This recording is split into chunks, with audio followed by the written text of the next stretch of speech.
Hi, everyone, and welcome to Poetry Street. This is a room without a roof where every voice is heard. We're so happy that you're here in the comfort of your own home, wherever you are throughout the United States and abroad. And we're also happy for those of you who are gathered here at the Riverhead Public Library. Long Island has been a gathering and trading place for many of the indigenous people. We acknowledge that we are guests on this land.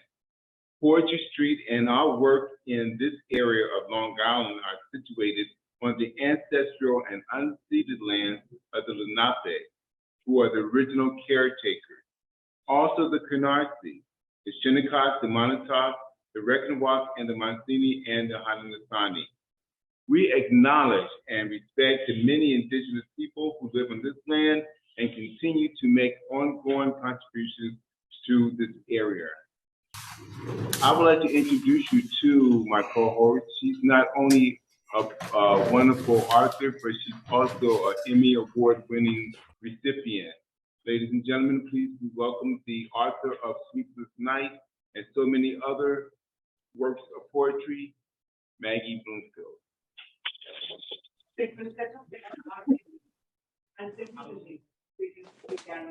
Well, everybody, I'm so happy to see you. I have a sense that other people are struggling to get here, possibly because there's so much traffic today.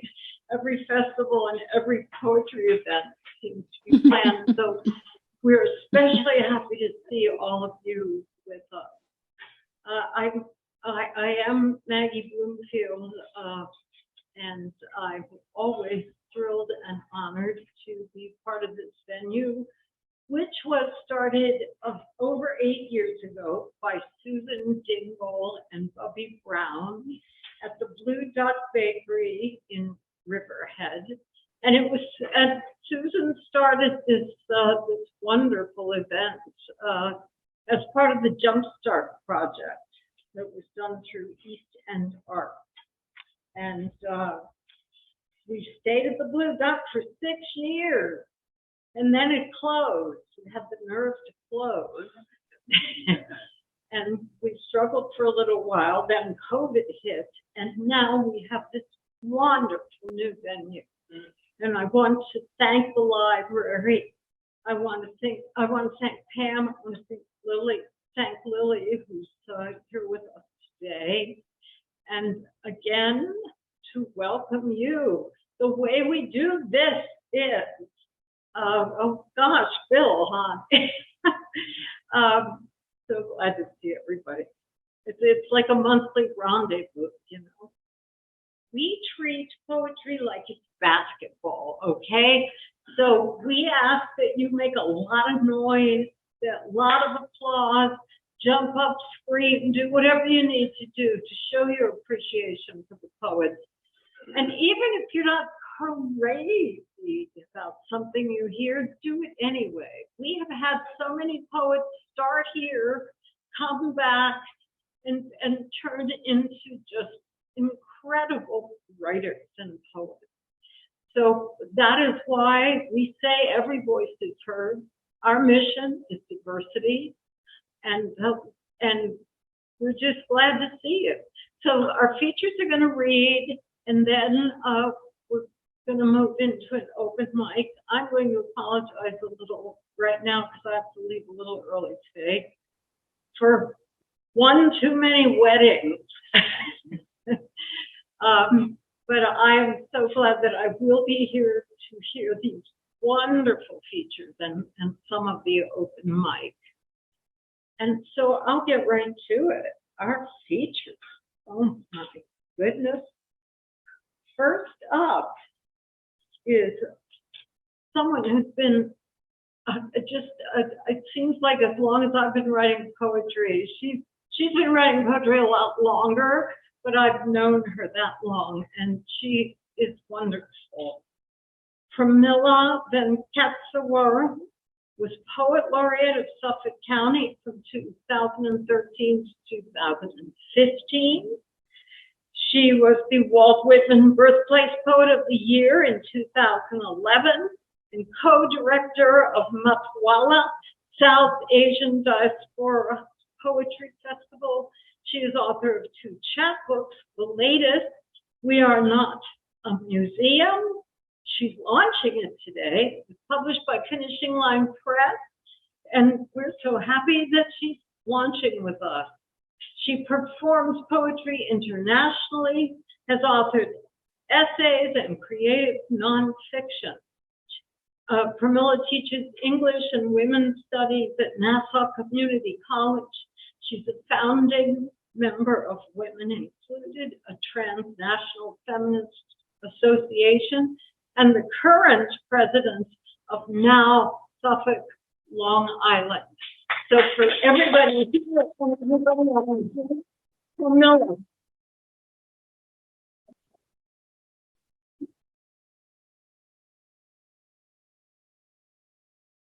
Thank you very much, Maggie, and thanks, Chip, for inviting me. It's lovely to be here. I love this venue, and it's not that crazy getting here. You know, driving east is better than driving west. So this is my latest book, We Are Not a Museum, and some people find the title rather odd. Because I guess we're wondering why museum. So I basically wrote about the Jewish people in Kerala, which is the southwest state of India. And the Jewish people there have a long history dating from 3rd century AD until today. So maybe I should read the title poem so you know, I can sort of introduce you to the concept of the title. We are not a museum. The whole world seems to have landed on our doorstep. How did this happen? Yesterday, a woman was peeping into my bedroom.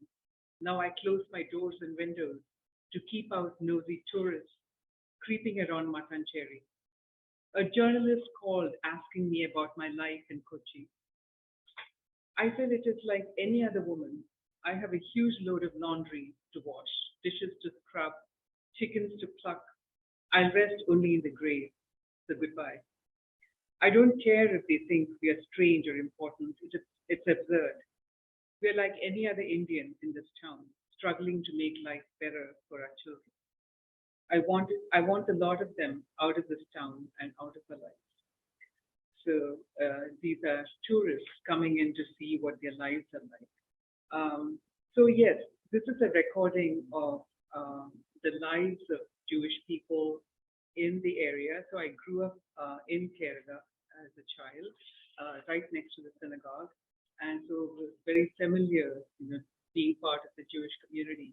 So I felt it was so important to record the story that no one's really heard of, because there is this example in history of peaceful coexistence of people, diverse people, that it is really a possibility, nothing Pollyannish about it.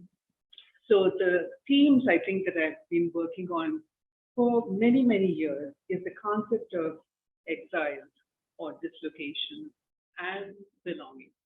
Basically, you have these two opposite poles, and they are always in sort of a tension between these two poles of exile and belonging. So my opening poem, which I'll read to you, is, opening two poems, Exile and the Long Journey. Exile. Coming is always arduous. Mountains, near-death escapades, until you chalk a square space and call it home. Going happens in a split second, a bird taking wing. Once exiled from Palestine, it is hard to bear yet another exile, even if winds are fair. We are left a door open in Kerala. Its lit interior welcomes our morning.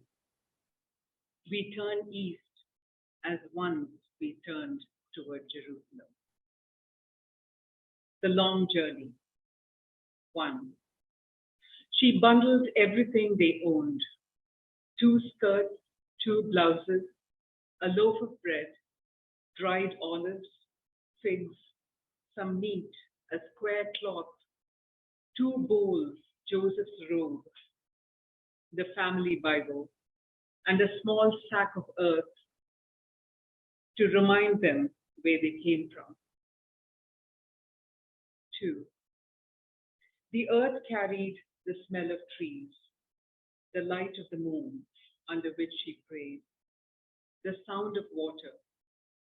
She heard it call, "Come back." Centuries later, her progeny heeded its call. 3. Hear her say, "Just the rocking of the body, a boat on the waters, whisper of prayers, a slight wind, will us to live that day and sleep without a care, just to find a place, to call on Yahweh, to enfold us, keep us full."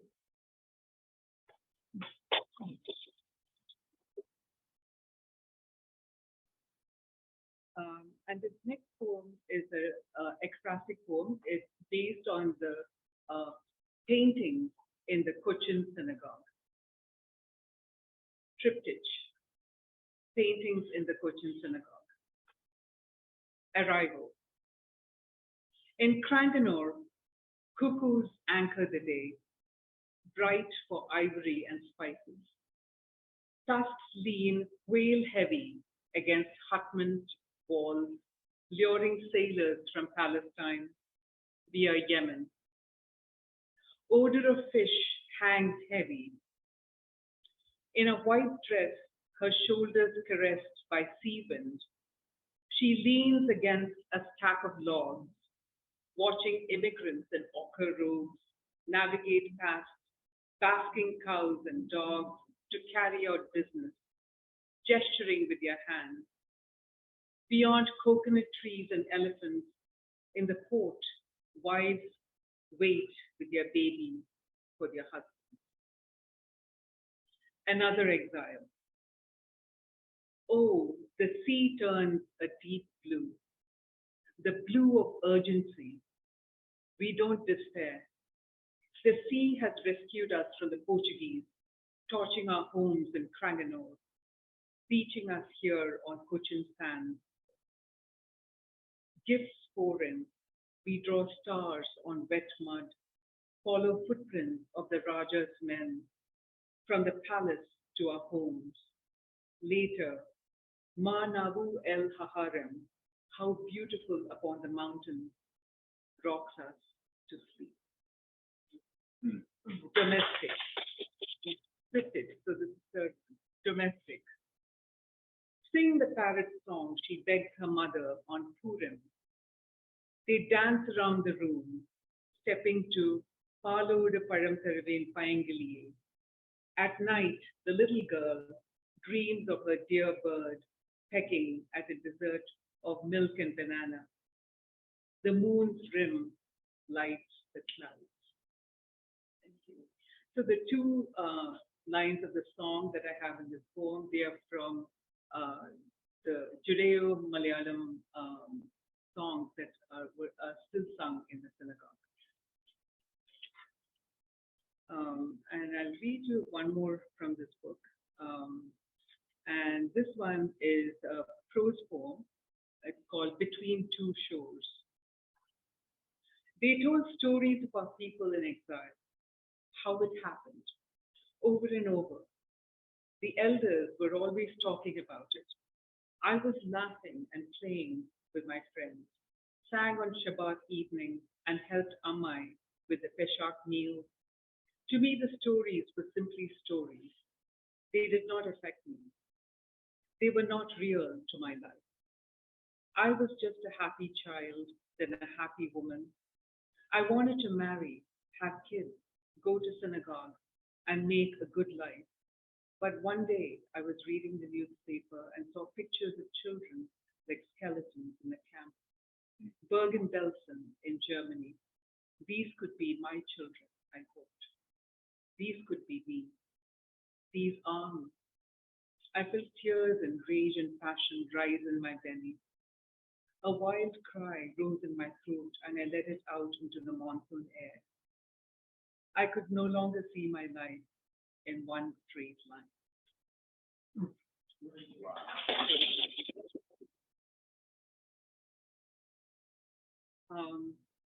So that gives you sort of a taste of what this book is about. I think it is a story, like I said earlier, it needs to be told, it needs to be,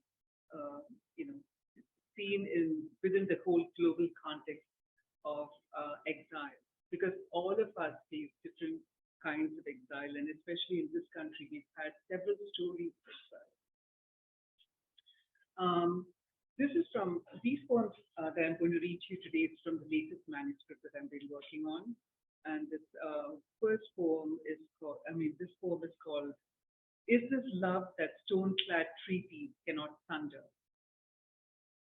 Behind her Madras headscarf and his hat framing it above, her fingers claw the wall to rise higher, to lock her lips with his. The couple just inches apart, the concrete rising between them. An open sky above, birds migrating.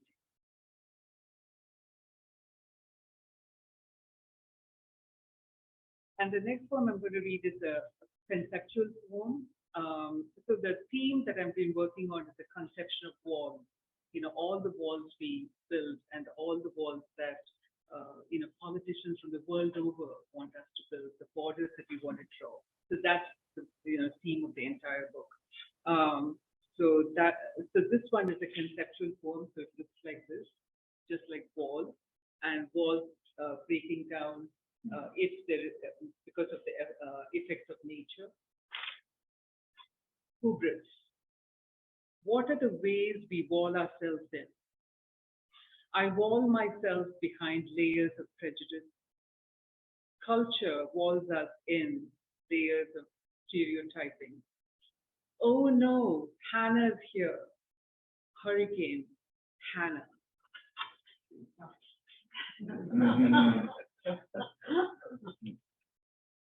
And this next one is based on the current wall that is being built in our country by the Supreme Court. This is called Body Police. And the epigraph is from a section of the Dobbs decision overturning Roe v. Wade. And the epigraph from that Dobbs decision reads, guided by the history and tradition that map the essential components of our nation's concept of ordered liberty, we must ask what the 14th Amendment means by the term liberty. When we engage that inquiry in the present case, the clear answer is that the 14th Amendment does not protect the right to an abortion. Dobbs decision 19-1392, June 24, 2022. Today's right taken away at whim by graying supreme, arguing about the order and liberty the Constitution asks them to uphold, interpreting ordered liberty as freedom to be taken away. So women and others are controlled in pens, told to know their place. We are told to unlearn our legal right to our body's magic, to feel the sensuousness of life, create, care, manage with wisdom. Now the Supremes overturn our storied law, unlearn the freedom in our home, in our bones, relearn the old order of liberty for some, not all. So the one who takes out the trash knows their place. The rickety scaffold of hierarchy hammered deep into shifting sand. We are told not to overstep, stay bound, boundaried within law's spiked fences, threatening abortionists, pregnant moms, young and old, with prison, punishing us to carry to death's verge, deliver dead babies, and become numb to pain, smarting our skin, where every pore becomes a tear duct. how easily our right got replaced by order, and how easily words of secular wisdom are forced under the SCOTUS need to fill a meaning to fit the liberty of a group holding the flag of a colonizing madness. SCOTUS rules that guns have rights, guards undoubtedly, but not women and the variegated others. You think you are making the waters clear? Murky is what you've made the choices of 50 years. Now when you ask for water, you receive our blood. The warnings of history we know is all around. Romania burst at the seams when women were forced to procreate. Ireland's and Mexico's anger finally burst, and women were free to listen to the words spoken by their bodies. SCOTUS, you think you can threaten our Plan B and Plan C? Wait till you see our Plans D, E, and F to Z. We view the words of the 14th Amendment pushing us to strike or die on your decrees.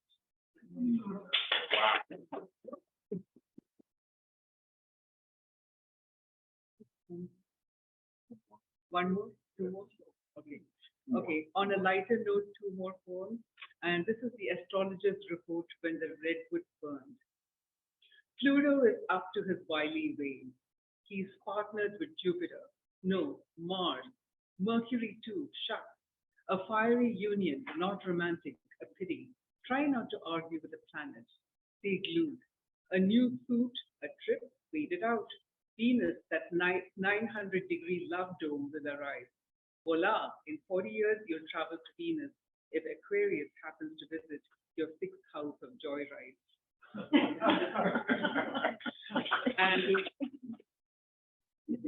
And this final poem, I discovered on one of my trips to Chennai, which is in South India, that the turtle that is highly endangered is the olive ridley turtle.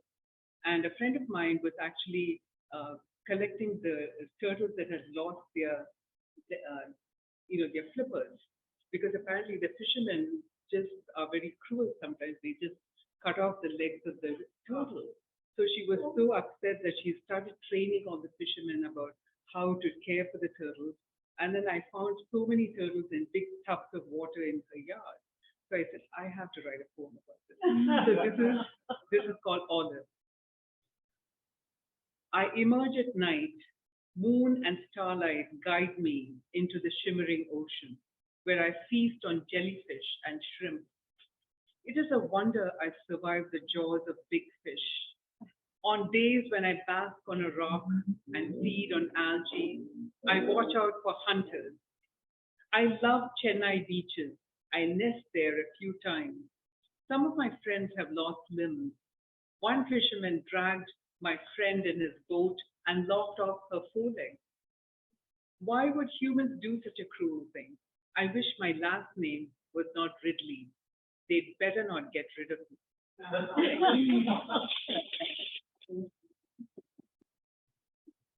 Thank you very much. Oh my goodness. Oh.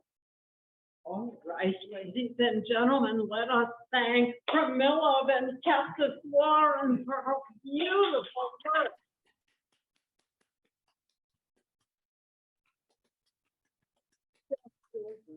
Gorgeous. And I believe that she does have some books with her today. Yeah. Which is a wonderful opportunity to actually own her work.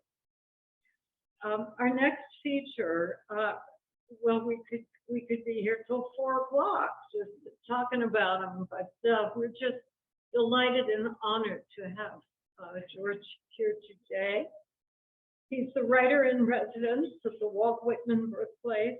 He's the author of 39 poetry chapbooks and editor, most recently, of New York City from the Inside, an anthology of poetry reflecting the New York City experience.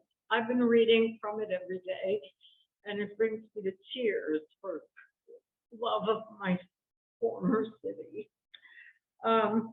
George was the first poet laureate of Suffolk County. He is winner of numerous national and international awards, hosts any number of poetry venues, travels locally and internationally to share his knowledge and experience across many genres, writing, music, editing, and mentoring other artists. So please help me welcome George Wallace.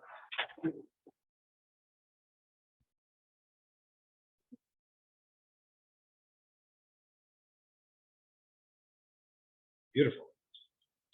Well, first of all, let me say it's a great pleasure to be back in Riverhead, reading here at this library. Not my first time here, but the library's expanded considerably. It's great to be in Riverhead.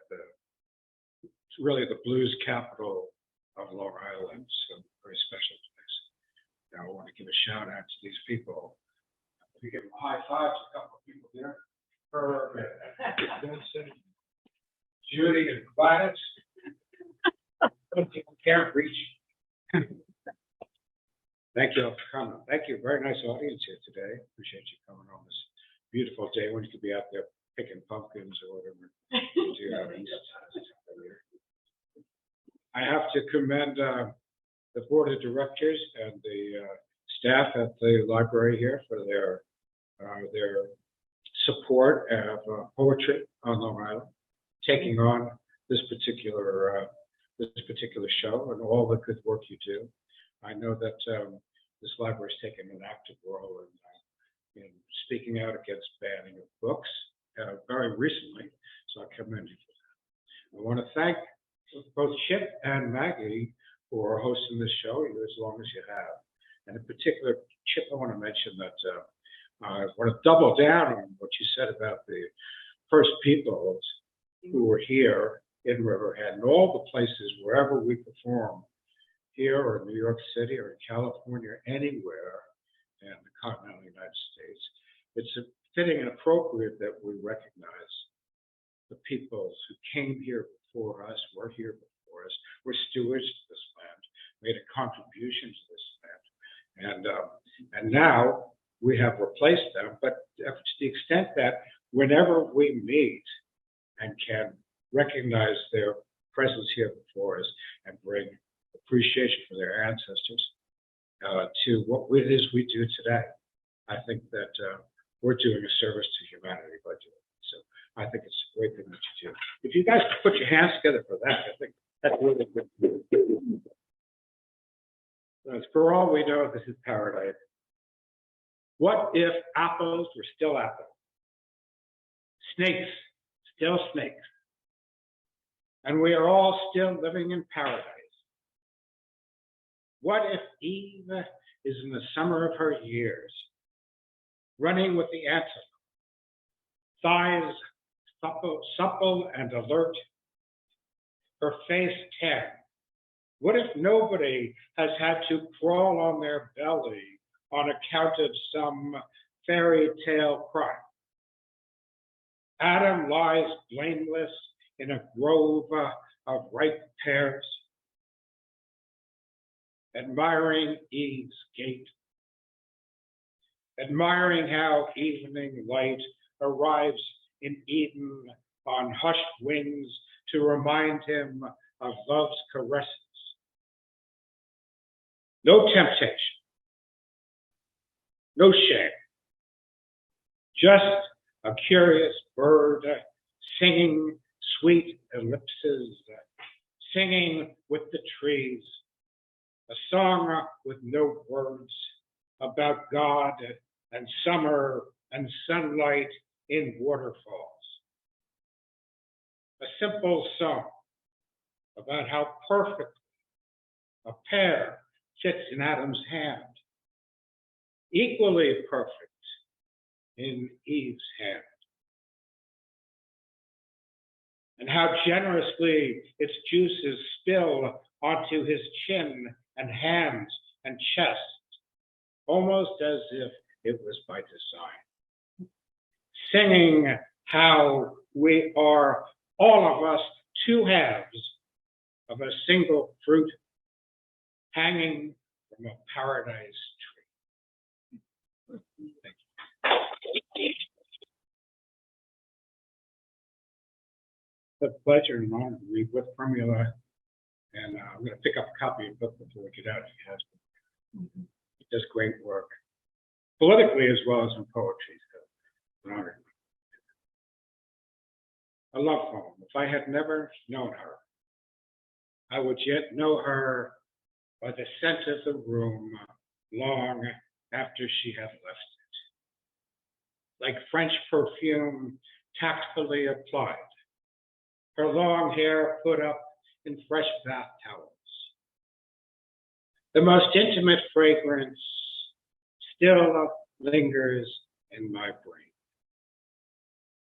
How she makes love to a man like making love to herself. The way her body moves through a room full of strangers. How she stands at a mirror, lips parted like Greta Garbo in the glass. If I had never known her, I would still know. By her sidelong glances, I would yet know her by her thigh glow, pink as mother's roses in the middle of June. I would yet know her by her long hair dripping with summer rain. I would know her by the way she steps gingerly out of the shower, careful as a forest spirit in a fawn-colored glade. I would know her by her high cheekbones, high as high water clay on the banks of a lazy river. I would know her by her hands, wrapping me in swaddling clothes like baby Jesus in a broth.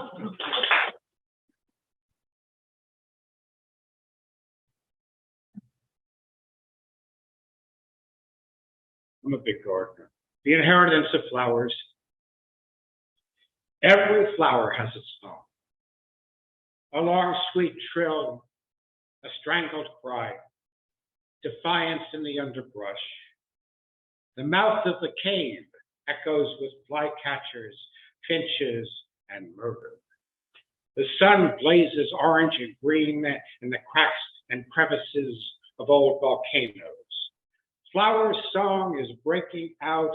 It is the voice of the Quechua goddess in the cool gardens of the rich. In summer dusk, in small pools of light where wounded lovers lie, powdered, hummused, dried, grounded to powder, liquefied to induce pregnancy, fresh cut to make more festive the modesty of wooden tables. Flowers pressed to the breast of an ailing child. After the children of the poor have come in from play, after the government soldiers lay down their cardboard rifles and confess the crimes they have committed, after the burial of the innocent, it is time for flowers to sing like pipes in Andean hills, to sing like Pan himself, hooting in the dusty hills, like earth opening up its fertile heart and letting the sun god in.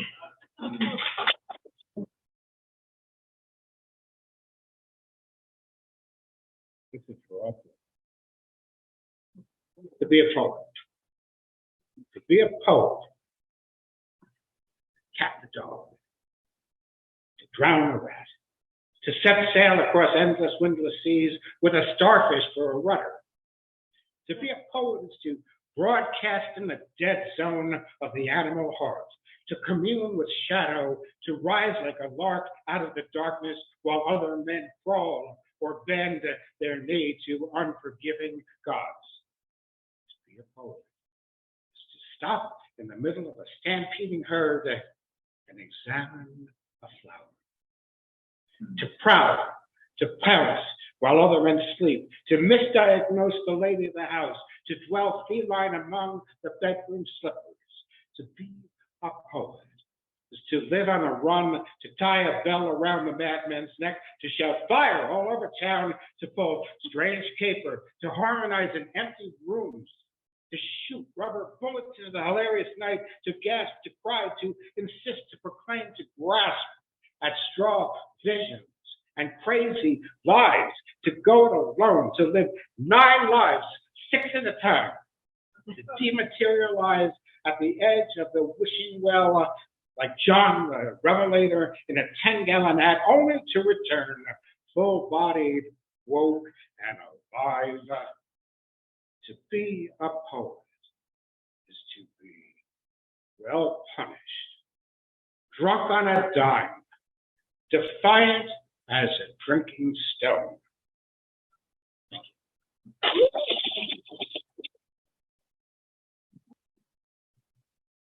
This is for John Coltrane, yes, please. And I've kind of conflated John Coltrane's words and ideas with those of John Milton, because you can't do it. Well, Paradise Lost. One note, a million vibrations. Bourbon in a glass, midnight rolls in slow. You got that hip motion going on? Yes, I've got that hip motion going on. Look at how the wind picks up and birds take tight flight. Look at how the East River flows. Listen, sister, hell's got wings. Hell's got nothing on you and me. I still love you like I used to when I took things slow. One life at a time, one life at a time. Put a little Coltrane on the turntable. Where's the crime? I got Naima in my heart. I've got bourbon in my glass. I'm 28 years old. I have never tasted a needle. I'm 2 fingers deep in paradise. I can do anything for you. I can do anything. Love's a beast. Love's a bird. Love's a drug. 10,000 lines of poetry written in blank verse by John Milton cannot tell a man the news. You can tell us the news. John Coltrane spinning in the dark tonight, 33 1/3 RPM. Midnight seems so slow and redux. Sounds like death roaming through the neighborhood tonight, like Noah and his so what. This is what we came here for. When bird takes flight, the birds take flight. Come on, sister, surprise me like you used to. Jazz is the golden key. Coltrane opens up the palace of eternity. For John Coltrane.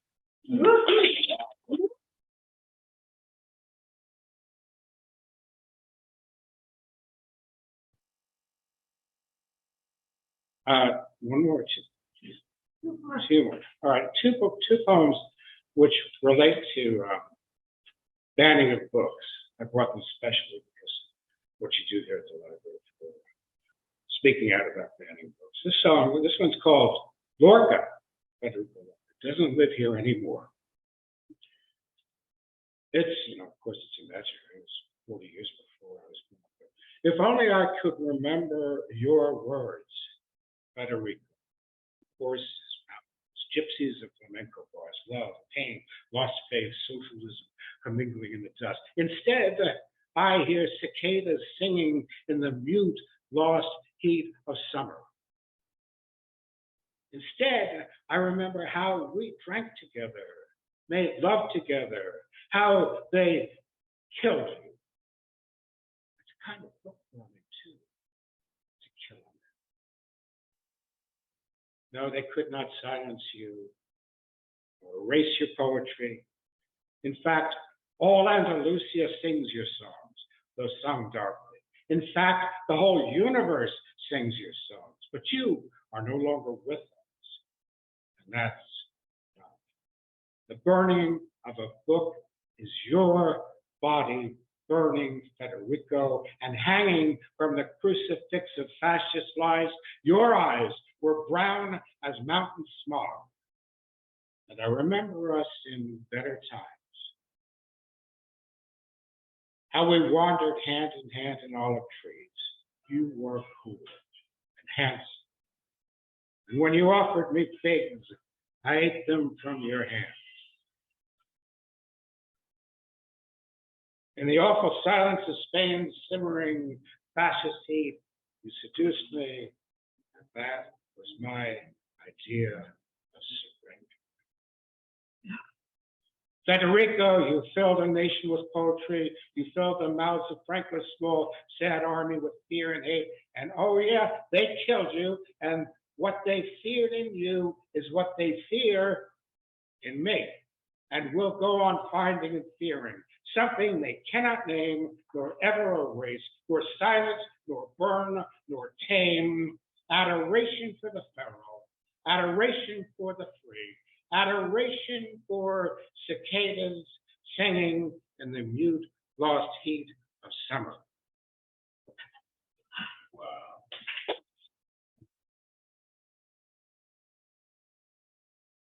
And I'll conclude with this poem. They are burning your book. Thank you for this. They're burning your books in paradise again, but they cannot burn your heart,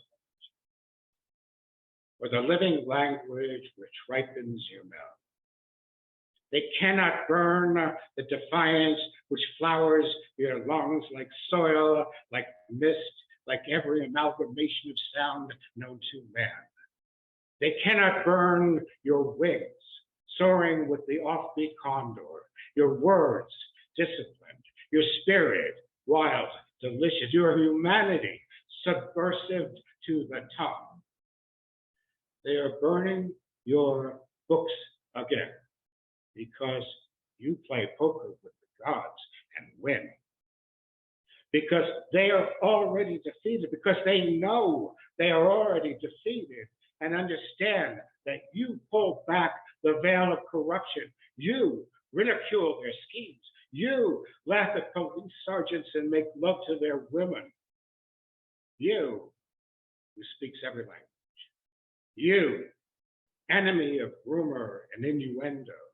You, your belly a dancing Lake Titicaca, your breath extraterrestrial, your stride biblical, your poetry dipping into the deep lake of prophecy. They're burning your books. In a land ruled by boardrooms and barracudas. In cities you will never visit, in farms and pastures that scream and sweat in the enormous beams of light drenching the plains. It is 152 kilometers to Santiago, and you are everywhere. Leaping mountains, charging waterfalls, weaving barefoot through the heaving Cordillera with your backpack and freedom and lumberjack manners, with your arms like a compass pointing in every direction at once, like all the rivers of America flowing, and your heart like Argentine bread. They are burning your books again, but your volcanic voice cannot be stilled. You're a vision to the people, bespectacled, wise, lounging, seductive beside the Pacific. You rise sacred and foolish and necessary from the ashes. They may torture your body. They may burn your pages. They may rob you of your voice and break your hands and blind your eyes, but they cannot silence you. Your roots go way too deep. Your poems go shouting unhinged in the marketplace. The volcanoes of Mexico belch your name. Oh, indigenous heart, you are invincible. Oh, sharp dagger plunging into the imperial treasure house. Sing, the free roots, the world salutes you. Sing, the old imperial order is falling. You are our Walt Whitman, towering, massive poet of continents, beautiful thief, I will lift my voice against the fire. I will lift my voice against the endless suffering of the people, against the armaments of fascist pride, against the conquistadors' corrosive hand. Thank you very much. Wow. Oh my goodness. Well, hear it again for sure.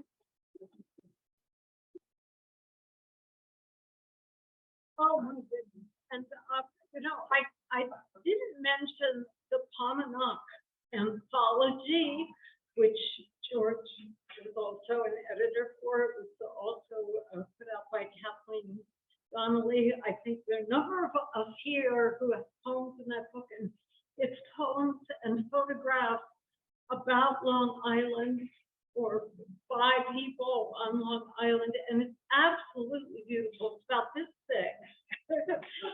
And everyone should have one, honestly. Before I turn this over to Chip for the open mic, let us hear it again for our fabulous teachers today, Pramila.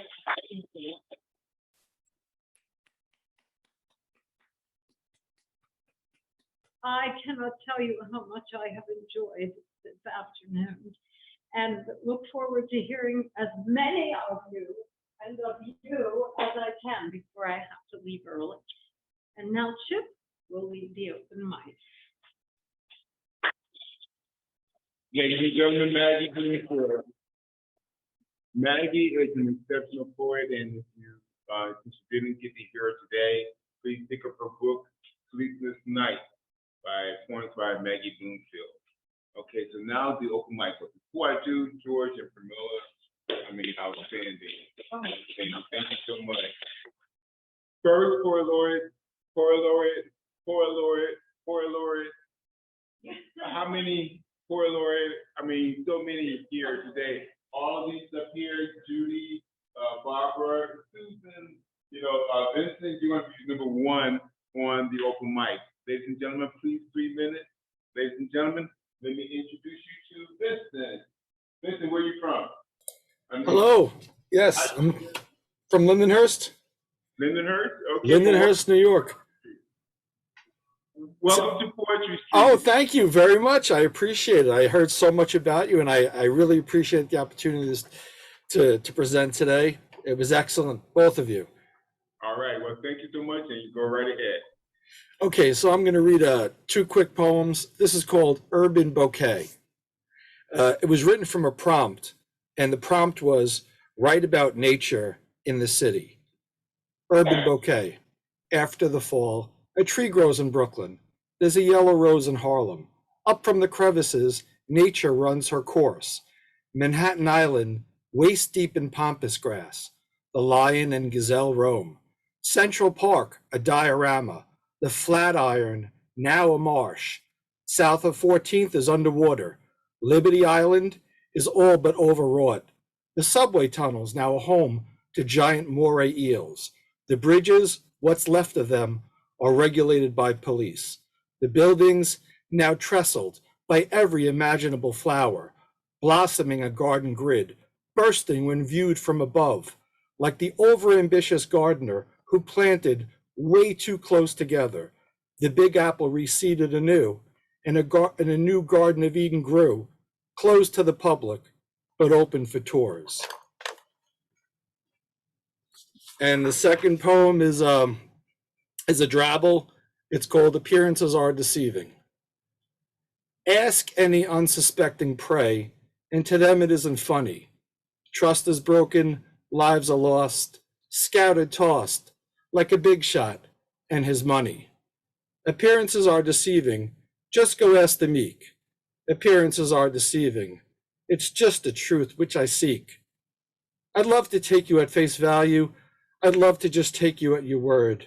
My God, how bizarre does that sound? How strange, how utterly absurd. It's all about trust but verify. Can no one tell the truth? John Lennon was right, now in hindsight. Appearances are deceiving, so just give me some truth. Thank you, everyone. Thank you. Thank you so much. Can anyone tell the truth? What a question that is. Okay, Gladys Henderson is one of the mothers of Poetry Street. I'm going to ask her to read, please. Gladys Henderson. What a fabulous reading, Pramila, George. Oh, I am so thrilled to be part of this island, and so that I might be part of your life as poets and influences on the work of my poetry. Today I'm reading a poem that was George Wallace published in Poetry Bay in the winter of 2021 and 22. And I read it because I just returned from Maine, and in the very place that I had written it. So it's very, very important to me. This is Waiting Out the Night. From across the lake, a loon's call, one whose measures cut into my futile sleep.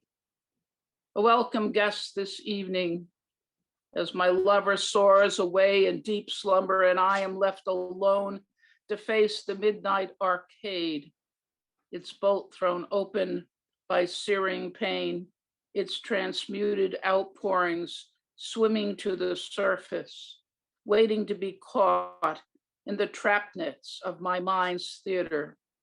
Its skillful web trolls deep into the stratum of my history, leaves nothing unearthed. Haunting image tremor my body. These all of whose faces are these that stare up at me in brutal contempt or surprise, the long line of those who wished more from me than they received? They swim with me across the ciborium of night.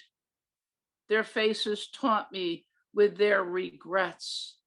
Perhaps another reincarnation will provide the landscape to repair my failures, erase the ghosts that walk with me now. 3, no. There's no one to awaken this evening. No one wishes to see my wounded palms or broken body, or to hear me recite the names of those who excoriated my innocence, rented my hope of salvation to someone who didn't even want it to begin with. I wait for the pain to leave, for sleep to break the cycle. Again, the loon calls. His refrains mend my isolation. At last, I fall free and rise with his songs into healing sleep. Thank you. Thank you so much, Gladys. Your poetry is so spiritual and so powerful. Thank you. For that. Thank you so much. You're quite welcome. We're gonna come here in Riverhead now. We're gonna ask Barbara Bronca to please read. Now, Barbara was one of our features for last month, and we're so happy to have her again here today. Barbara Bronca.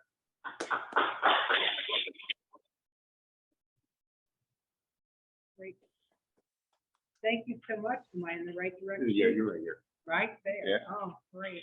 Okay, well, having to follow George is always a bit daunting, so I might as well do something that George published in the Long Island Quarterly.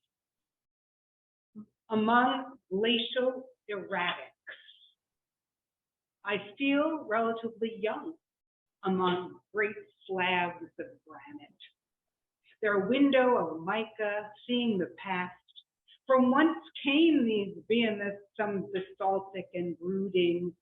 Their calendar does not abide by yours. measured in millions of lifetimes, yet the beach only in thousands. The wind, the current, the tide, beholden to the ancient moon, take their measure, hold the waves up like blue glass cups, not breaking them till they can hold no longer, crashing into the quartz moraine, sparkling with golden jingle shells. Waves surge onto the stone-faced boulder that will not change in my lifetime. To it, I give up my burdens, release the stones around my neck. Glacial boulder, restore my youth. Wave, bathe my spirit. Wind, make my soul flutter and take flight.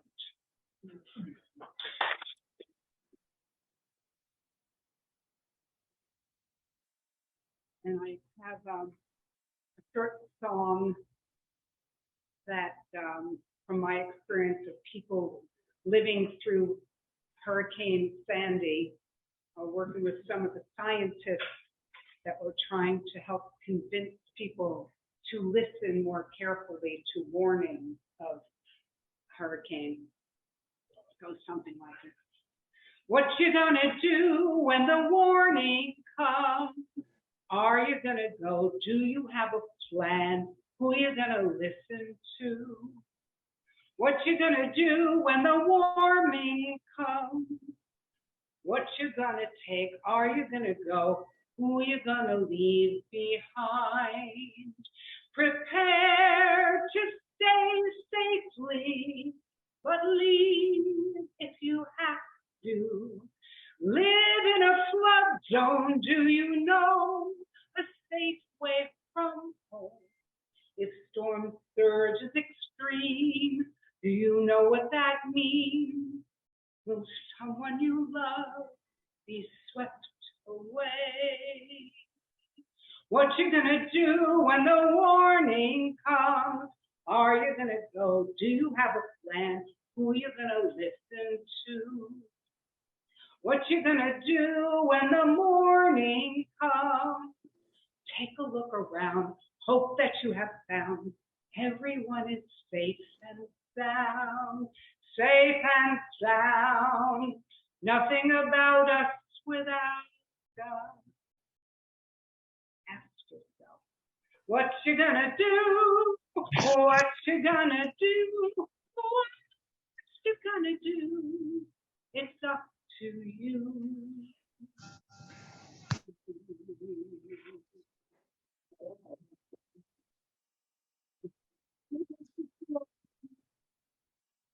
Thank you again, Maggie. Thank you so much, Barbara. The hardest woman in poetry has to be J.R. Turk. And she writes at least one poem a day, probably a couple an hour. But next up is J.R. Turk, ladies and gentlemen. Thank you, Pramila. Thank you, George. Thank you, Maggie. Thank you, Cliff. Thank you, Claire. And yes, I write a poem a day, and thank you, George. So I have two poems. The first is in honor of George. To be a poet. Up at 3 a.m. to empty my head of spaghetti metaphors coiled around something like a simile, but not exactly, filling blank screen lines with new words that seem old or remembered, but twisted, braided into something unrecognizable. And I look to the moon shining over my right shoulder, ask him where these words came from. Held for centuries in tree canopies, buried beneath moss older than time itself, whisked on invisible wings, carried across mountain backs and raging rivers before day had a name. He winks twice, tells me air nets the best words, sends them on currents to ranch over peaceful green fields, to tap on window screens, awaken the poet from restless slumber to transcribe them into something fresh as dew. I ask if that is what I am doing. 2 winks again for yes. To be a poet, you must answer the call to others. Do not, cannot hear. Reach for a breeze far out of reach. Fill your palm with every chaff and hold it clasped in your mind until the world sleeps. Then empty it into a safe place. Vacuum leftover verbs and indolent adverbs. Hold them for another poem. I thank him, my moon man I call George, and return to my pillow, still warm with fallen metaphors. Thanks, George. And for the love of travels. Thanks, Vinny, for the thought. So here's a drabble. Artistry. Gold, old gold, intricate carvings like facets catch light that burst from it. One of a pair, once worn by royalty, saved from scavengers, hidden from warmongers, lost for generations, found in a thrift store, their legacy unknown, their heritage masked, their worth disguised beneath a patina of neglect. I found it hanging on a cheap velvet stand, its twin fallen to the floor. It mocked the costume price tag, felt regal holding it, felt like a queen trying them on, felt like a thief buying them. They dangle from my earlobes, whisper crown secrets to me, their legacy treasured. Thank you all. Happy Poetry Saturday. Mm-hmm. Thank you so much, Judy. J.R. Turris, ladies and gentlemen, one more hand for her. Oh, woo, woo, woo, woo, woo, woo, woo. Love you. So we're going to come back here to Riverhead Free Public Library, 334th Street in Riverhead, downtown Riverhead. If you're on your way, please hurry. Okay, next on the mic, we're going to have Janet O'Hare.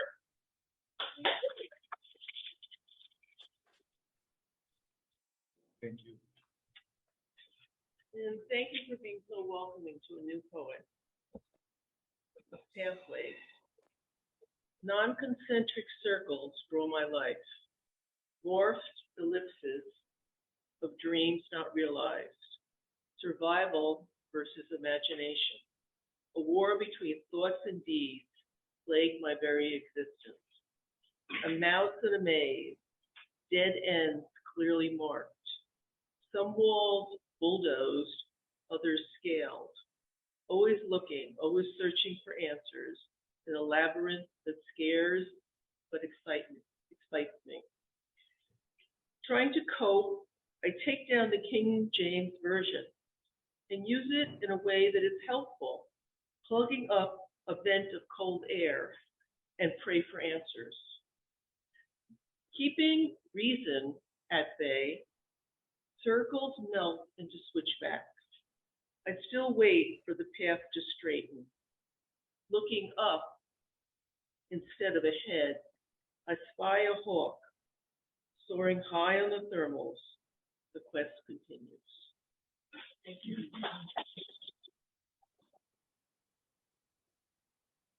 Thank you so much, Janet, for that. We really appreciate you, and please come back. Next, we're going to one of our features from last month, the Ambassador of Peace from Detroit, Michigan, Emelita Jones. Thank you so much. A lot of people have lost loved ones. Sometimes it's quick, sometimes it's slow. But whenever it happens, we're never ready. You know, you're just never ready. And this poem is dedicated to those persons who have loved ones and cared for ones who have gone on home. And the title of this poem, it's called Lift Us, Send Us, Keep Us. Lift us up, O Lord, and all fears throughout the night. Lift us up, O Lord, banish troubles with thy might. Send us up, O Lord, that our hopes are thine to bring. Send us up, O Lord, that we may hear the angels sing. Keep us close, O Lord, for thou comfort all hearts need. Keep us close, O Lord, for thou comfort of thou life seed. Amen. Thank you so much for having me. Thank you so much, Ambassador Keith. Thank you so much. Very peaceful form. Thank you. Next, we're going to ask Herb to please read. Herb Gunter. Okay, this is a song lyric. My brother wrote the music to it, but I can't sing. I sing like a hyena with a hernia, so I'm not going to sing it. Lose all the blues. Mama keeps on crying, buying the kids new shoes. Papa keeps on sighing, dying from evening news. With so much madness, hey, what a bad mess. Say, what plan can lose all the blues? Me, I'm here coping, hoping I will survive. My hands are open, groping to stay alive. Yesterday's a memory, tomorrow's just a dream, and today's a bent tree, sorrowing in a stream. Singers go on singing, bringing a brief relief. Music keeps on ringing, lingering through our grief. With so much madness, hey, what a bad mess.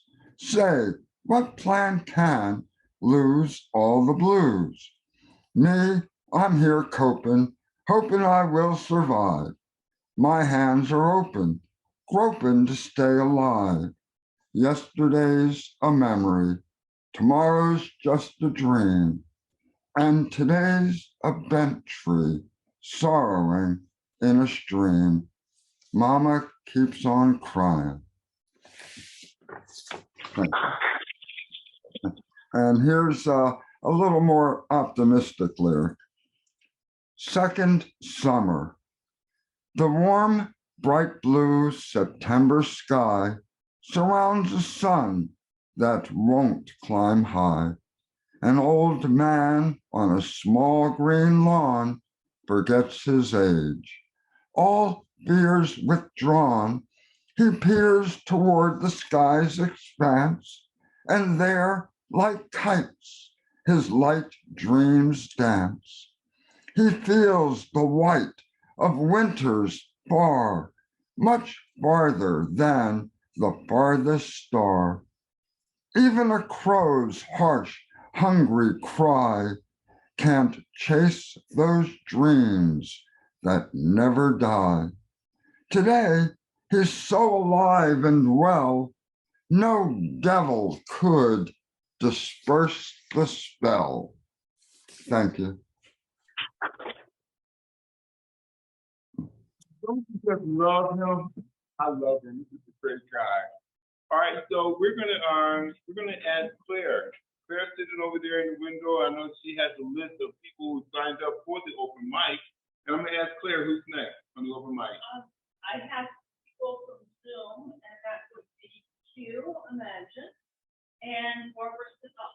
Okay, Q Imagine. Hello, Hi. Where are you from? I'm actually from Long Island. Oh, great. Well, welcome to Poetry Street. We're so glad you're here. Please share your poetry. Yes, thank you. I have one poem. It's called "Was Beauty a Name?" It's to just get my opinion on what beauty means to me. Okay, here it goes. Does beauty hold your gaze like the bliss of a wondrous dream? Will it take your breath away and hold you close like the sun holds a beam? Will it keep you warm at night and hold you down with the softest breeze? Does it give your eyes a pleasure and give your heart an ease? Is beauty a benevolent creature protecting you from the darkest storm? Will it truly enhance your life as it's known to enhance your form? Is it only held in the center, or can you hold it tight, hold its light? Hope beauty finds a place in your heart to heal in the darkest night. Thank you. That was absolutely beautiful. Thank you so much for that. We appreciate you so much. Barbara Siegel, if you would please read. Hello, everybody. This has been quite an extraordinary afternoon. Thank you to Pramila and getting to hear your new book and the orator in chief. That was so amazing. Okay, I have three little haiku today, so a big change of focus. These are all September. So first, earlier in the month, who knocked down the 5 white mushrooms growing by the curb? Who knocked down the 5 white mushrooms growing by the curb? And then for today, open the closet, find something warmer to wear today. Open the closet, find something warmer to wear today. And lastly, floating yellow butterflies. No, falling leaves. Floating yellow butterflies. No, falling leaves. Okay, thank you, everybody.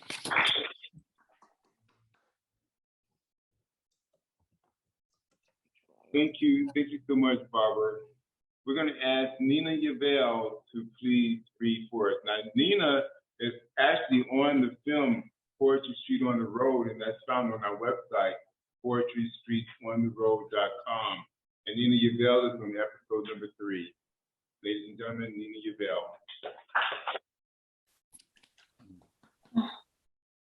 What is that? Good. Have to read poetry. So I have 2 quick poems. Both of them about the season. The White Horse. In September, when hurricanes blew the sea white, my brother and I walked along the beach in Brighton. After the gulls had settled in the gliding calm, and the barnacled rocks of the breakwater emerged black and polished from the foam, we crawled upon our hands and knees and carved into the water-thickened sand bodies of giants. Centuries before us in the hills above Uffington, an ancient race heard the same call, carved into the chalk cliffs, a sign for those to come. Haven't you seen the horse on the mountain, grazing eternally on the thin grass, and felt with your own hands the slender bodies of the gods?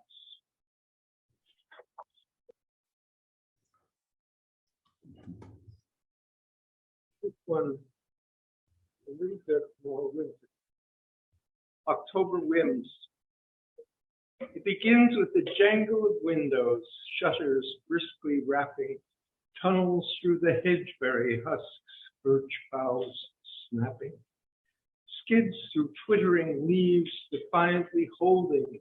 It comes up through the orange berries, huddled ladies rolling, burrows into the privets, a turbulent worm burrowing, howls into my dreams, memories uncurling. He tingles at the bone, this fellow keeps on wailing. Another autumn's come, October's boy, once more is sailing.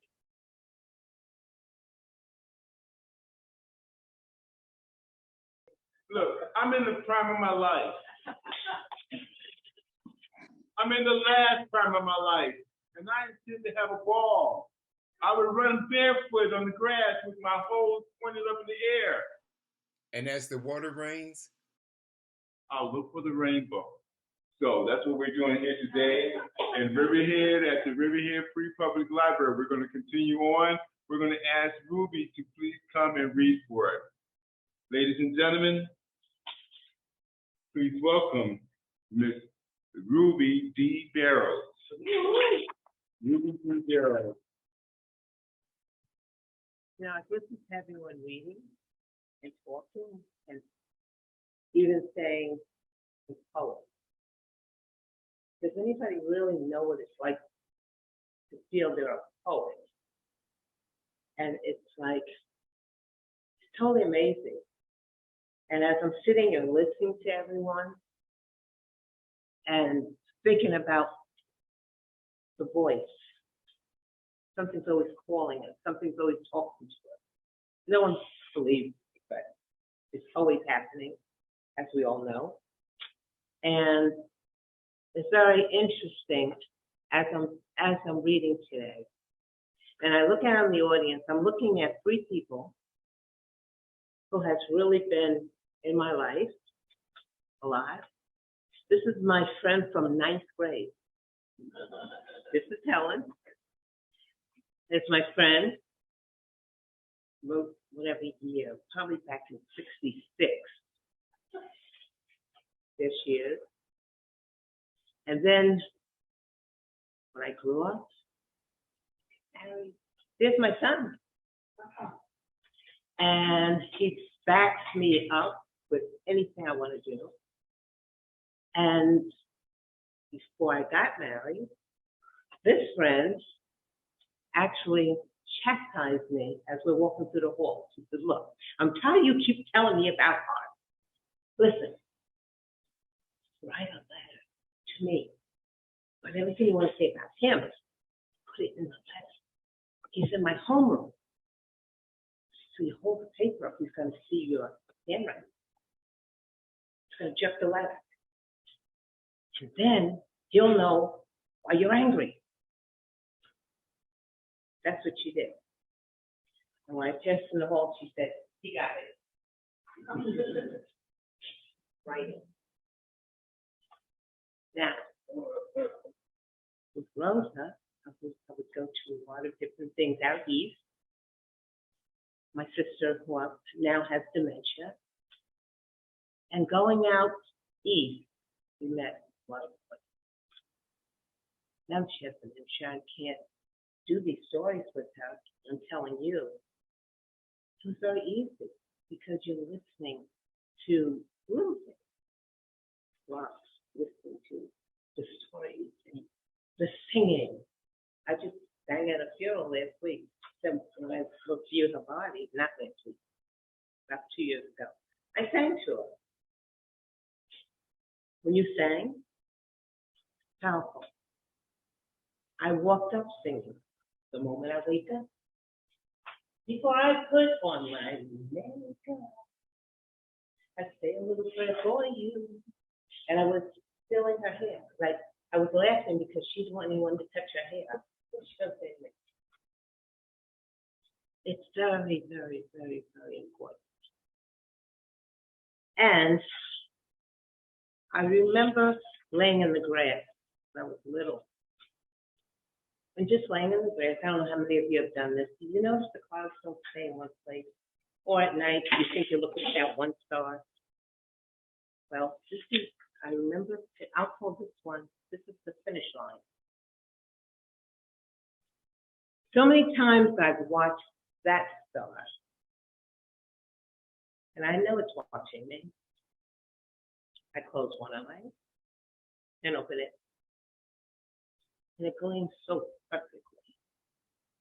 I walked away, so I thought, gosh, maybe if I'm blind.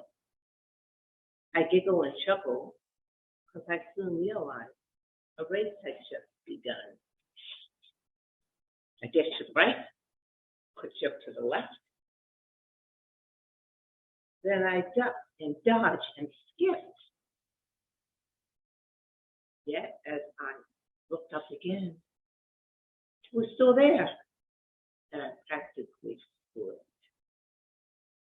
I'm almost out of breath by now, but no way would I be defeated. So I tried a different strategy. Guess what? I think it somehow cheated. By now, I'm feeling quite silly, of course.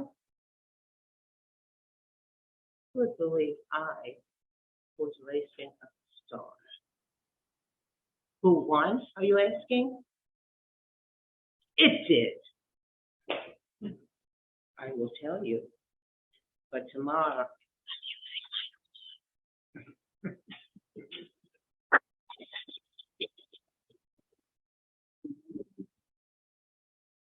now this one is called One Big Jump Step. Time and years go hand in hand, especially when you are a mother. You learn to appreciate the ifs, do's, and don'ts, and try to not overly smother. The cuts and bruises and the theatrical cries adds adventure into your life. The many roles you are destined to play, my most favorite, a mom and a wife. You manage to juggle all kinds of events, and when it's going just like a breeze, a question is asked, and you stop dead in your tracks.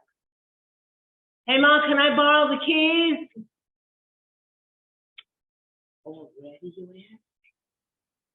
Have the years gone that fast? No Matchbox cars, soft skin touch. Still, we stand at the door as he starts up that car, not having no problem at all with the clutch. He grew up so fast, and a tear stained my face. Then I sighed, because I knew right away. It all has to do with this cap and this gown I picked up from school just today. Thank you.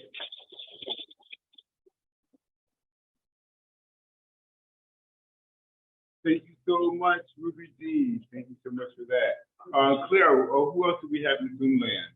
In Zoomland is Susan Dingle, and from here I know we have Bill Thatcher. Okay, well, let's go to Zoom land and let's hear from Susan Dingle. Susan Dingle is our founder, one of our founders of Poetry Street. Susan? Thank you, Chip. Thank you, everybody. Pramila and George, what a pleasure to hear you today. Thank you. This is I Am Too Old for Summer. It begins with a quote from Pablo Neruda. Poetry arrived to look for me. I don't know where it came from. No, there weren't voices, there weren't words or silence. I am too old for summer, says the moon, a full moon risen to the apex of the sky. I have seen it all before. A monarch butterfly on the butterfly bush, too old for summer. The kitchen tablecloth has been here since April. I remember Easter, it sings. When does death begin? Or is it always listening in the roar of a floor fan, the pulse of a breath, pretending not to know love will conquer it? I am too old for summer, says the moon. No water can contain me, no racing wave, no vacancy of sky. I am too old for summer. I hear the unborn cry. Well, you're never too old, Susan. Okay, so who do we have next? Bill. Bill Thatcher, ladies and gentlemen, it's Bill Thatcher.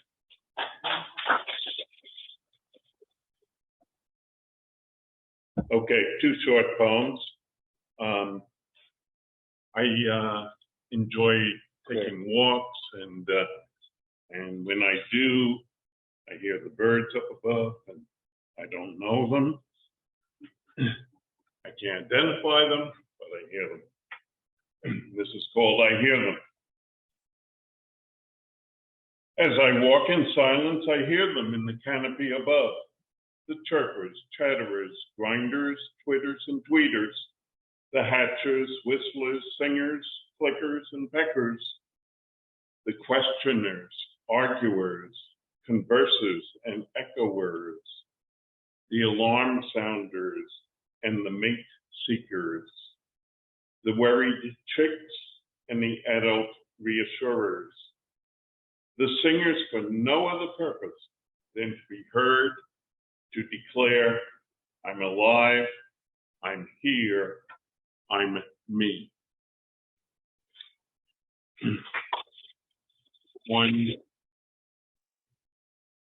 On Labor Day, my grandson got married, and I wrote this for him and his wife, and read it at the reception, and there were a lot of tears in the room. So it's for Kurt and Sarah. I knew not where the path would lead. If just beyond my sight I'd stumble onto pitfalls grim or encounter vistas bright. Yet as I travel down the path to provinces unknown, I now no longer walk with fear, for I am not alone. A companion walks beside me now, and hope is all around me. Mystery transformed to wonder now that love has found me. Thank you.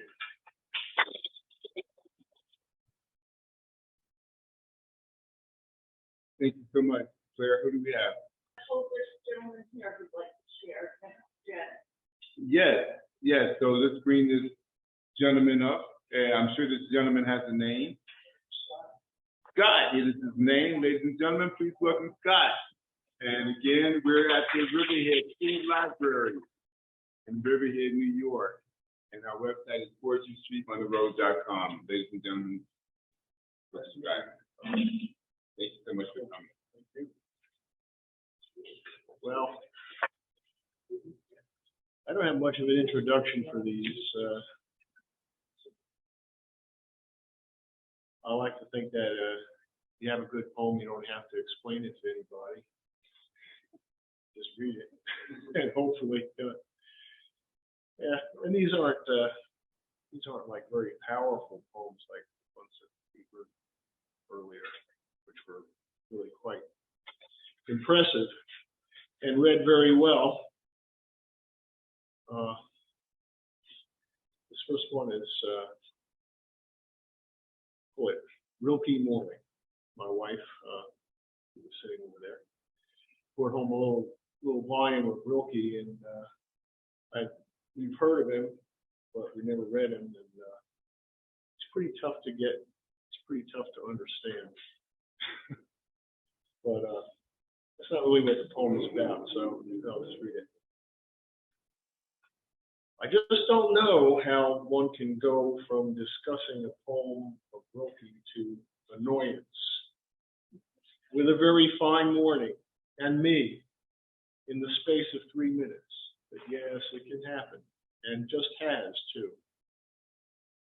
I oughtn't have insisted she take that last slice of mango, knowing as I do her definite and oft-cited aversity to being plied with food. But hey, a slice of mango, come on. Anyway, that's when things went south. And our ways parted, so now one of us is upstairs, furiously performing post-breakfast ablutions, and the other, like Rilke's poor shepherd, leans dumbfounded against the metaphorical tree, awaiting reconciliation, hopefully not too many minutes hence, so that tomorrow morning we'll be reading another Rilke. Maybe this time she'll go for fresh cut strawberries.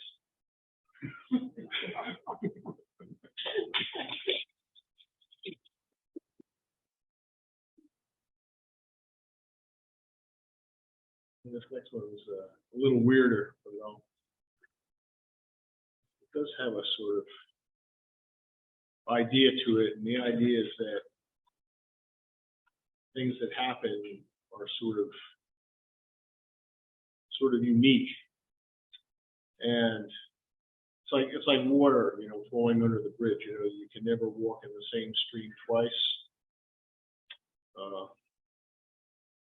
It's called singularity. I'm alarmed and certainly sad. I cannot replicate what has occurred. Created by accident, yet with intent. And now, alone again, the past is receding. The thing is imperfect. I must walk on, and there will be no more. Everything is singular, randomly beautiful. We want more, we want many. But clones are ugly, equivalent to nothing, and only machines create them. We walk away, the road falls behind. The incident, singular, stands alongside 1,000 others that line it, lie in its middle, or scattered in proximity. I wonder, will others come upon this or some intersecting road to examine, appreciate its singular form, its singular meaning, its singular beauty? The road itself, of course, is a singularity, so let us be content with what we have. We cannot even duplicate an impulse, much less its result. We can shop in supermarkets. Clones line infinite shelves, supposedly valuable. They lie within reach, promise an infinity of happy moments, or at least an end to specific sorts of pain. Okay, thank you very much. Thank you very much, guys. Where are you from? Are you from here? Yeah, well, please come back, okay? Thank you very much. Thank you so much. Okay, so we're near the end to 4th Street. I'm going to read, I've been working on one poem. I'm kind of nervous about reading it now, really not finished. I probably shouldn't. But what the heck, I'm amongst friends, right? So I don't know where it's going, out of pain. Silent screams deafens my soul. Loud cries rings beneath my soul of mind. There, emotionless I am, yet behold a liar. Wet with tears beneath my skin, ocean of lies, pride. Breathless is the avoided truth I tell day after day. Promises of lies rise on my lips. Victims of fools fall prey to my kiss. So that's all I have so far. So this is the one I probably could have read first, but here it is. I'm just an average Joe. I really don't know why I have to fight day and night just for the right to stay alive despite this hard-headed recession. Debt, credit cards, overwhelming crises, and COVID-19 are all contributors to my oppression. Now, school's not out, but where's the lesson?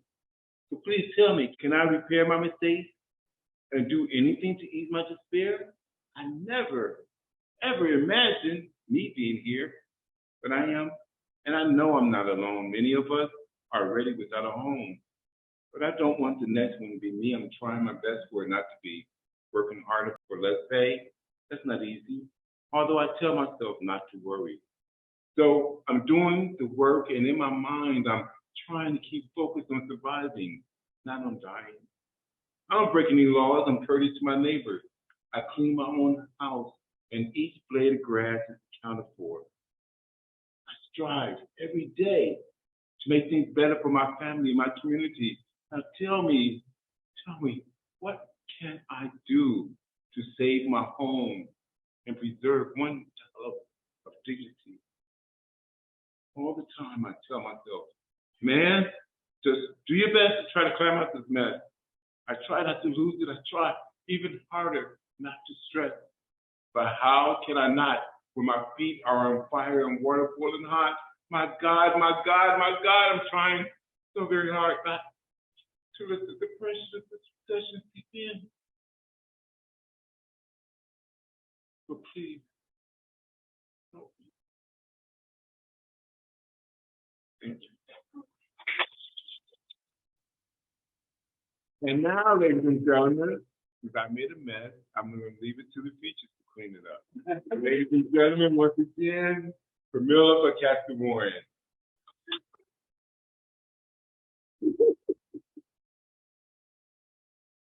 If I don't know how I'm going to clean up your mess.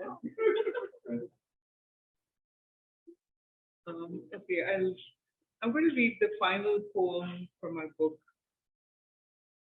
Against Erasure. The epigraph is from Nathan Katz, Next Year in Cochin. Years ago, I had left Cochin, and I returned when its name changed to Kochi. Her Jewish people are a fine lacework as waves recede. If you find a jawbone in the new foundation, please return it to the rightful owner for reburial. Ich habe überall gesucht, yells a young woman, cycling hard to keep up with her partner. Maybe they're looking for a restaurant, but the German grates eerily against the refrain, Eni Tisa Dinam, still sung celebrating British departure from Palestine in 1948. Someone says, we are lucky to have a minion. On my way to the service, a shopkeeper begged, you will look beautiful in the scarf, auntie. I bark, do I look like your auntie? I do the touristy thing. I buy a thumb length of lace for $200 because I believe it is the last of its kind, made by 2 octogenarian Italian weavers. I imagine a bride wearing their artwork, serenaded by percussion and pipes. My bones are as creaky as those ferry boats, an elderly man complains, tired of repeating his story. I ask him why the Chinese tiles in the Paradisi synagogue show ships with billowing sails, the pandemonium of commerce, willow and monasteries lining exotic shores. Those are holy too, he says. I recall, Sarvam Kalvidam Brahma, everywhere is Brahman. We are racing against time, intone anthropologists, archiving every letter and coin, for memory is unreliable. My eyes hungrily scan fragments of the past, mixed with the present. I know when the ferry drops me off on the opposite shore, words will evade my pen. Thank you. Thank you so much, Pramila. You can buy her book on Amazon. I have some here. She has them here. So please email us or check her out on the website, poetrystreetontheroad.com.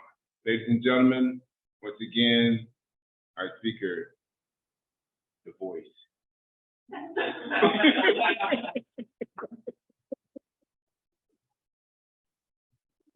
Ladies and gentlemen, George Wallace. I didn't expect to do something at the end, but thank you. It's great to hear everybody's voices. You know, we're all putting voice to the place we're in, with the words we speak, with the way we name things, the culture we're in now, and just to bring it full circle to what we're talking about the original people before us being here and doing what they did in this place, giving voice to it. But I was crossing the Verrazano Narrows Bridge the other day and looking down at an island, big green island, and I didn't know the name of it, but I could, I had the top down, of course.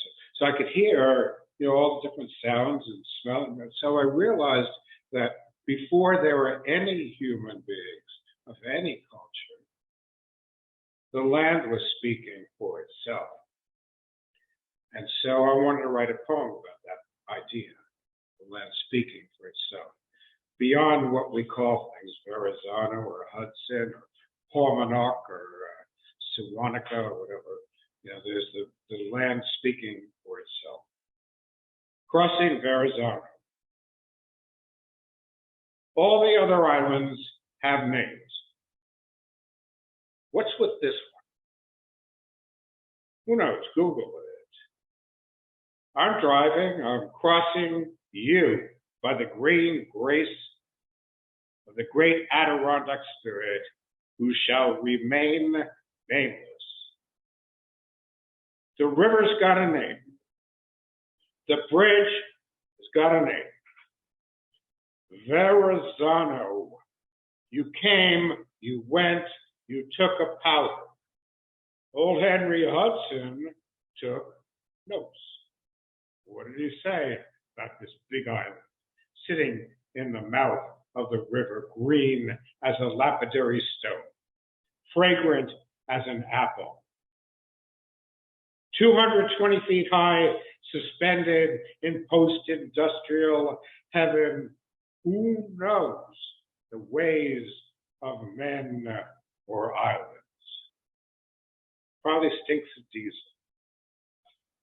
White sails once cut through these waters.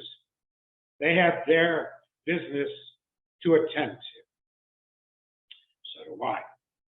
I'm crossing Verrazano. I like the name Verrazano. It's as smooth as an aperitif. What a majestic bridge to leave New York City by. Oh, sweet Algonquin River, oh, sweet Lenape River, I like the way you flow. Anonymous, proud, with some terribly important news to tell the sea. Thank you. Thank you so much, George Wallace. Incredible man, incredible poet, an incredible example of what I want to be when I grow up. So next month, Maggie and I are pleased to invite you to another poetry street here at the Riverhead Library and on Zoom, where we will be featuring Herman Palmer, Elaine Sexton, and Peter MC2. Thank you so much for being here today and sharing your poetry. And see you next month. Thank you so much. Thank you so much, volunteering here. Beautiful work.